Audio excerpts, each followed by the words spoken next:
ito ay rated SPG. Striktong patnubay at gabay ng magulang ang kailangan. Maaaring may masiselang tema, lengguwahe, karahasan, sexual, horror o droga na hindi angkop sa mga bata.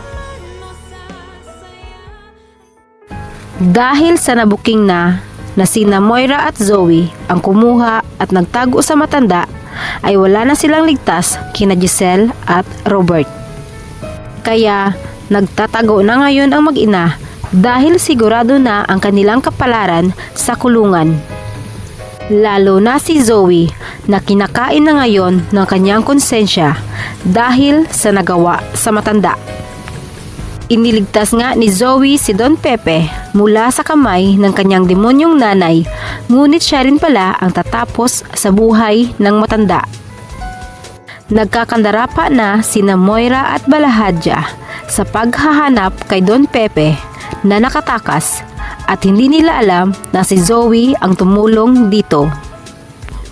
At habang nakikipag-usap si Zoe kay Moira sa telepono, ay nagkaroon ng pagkakataon na makatawag si Don Pepe kay Giselle at sinabi ang buong katotohanan kung sino ang nasa likod ng kanyang pagkawala. Hindi alam ni Don Pepe na narinig ni Zoe ang kanyang pagsumbong, kaya kinumpronta niya ang matanda at iyon ang naging dahilan ng kanyang katapusan. Hindi sinasadyang na itulak siya ni Zoe at nahulog sa tulay. Nataranta si Zoe sa nangyari sa kanyang lolo, kaya humingi ito ng tulong kay Carlos. Dahil hindi maaaring malaman ni Moira na siya ang tumulong sa matanda para makatakas ito. Umiiyak siyang nagpapaliwanag na nagtalo sila ng matanda at hindi niya sinadyang na itulak ito at nahulog sa tulay. Samantala, kinumpirma ni Giselle na ama niya ang nagmamay-ari ng tungkod na nakita ng mga pulis na kanilang sinugod ang pinagtataguan ni Moira at Balahadja.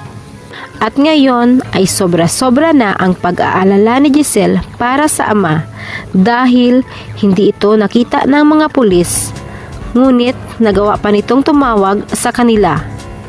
Nagsumbong na sina Moira at Zoe ang nasa likod ng kanyang pagkawala. At ngayon, hindi na nila makontak at wala silang alam na nasa panganib na ang buhay ng kanilang ama. Sa kabilang banda, dahil sa hindi mapakali si Annalyn at gustong malaman at makita ang kanyang lolo, ay sumunod ito sa lugar na pinagtaguan sa matanda kasama si Doc Lindon. Dahil maraming tao sa tulay kung saan sila dumaan, ay huminto sina Annalyn at Doc Lindon para makiusyuso kung ano ang nangyayari. Dito, napag-alaman niya na may tao umanong nakita sa ilalim at hindi nila alam kung buhay pa ito. Biglang kinabahan si Annalyn kaya gusto niyang makita at makumpirma ang kanyang hinala. Napanghinaan bigla ng loob ang batang doktor nang makita ang kanyang lolo Pepe na buhat-buhat ng mga tao. Hindi makapaniwala si Annalyn na makikita niya ang kanyang lolo sa ganoong sitwasyon at napadasal na lamang ito na sana ay huwag munang kukunin sa kanila ang matanda. Makakaligtas pa kaya si Don Pepe?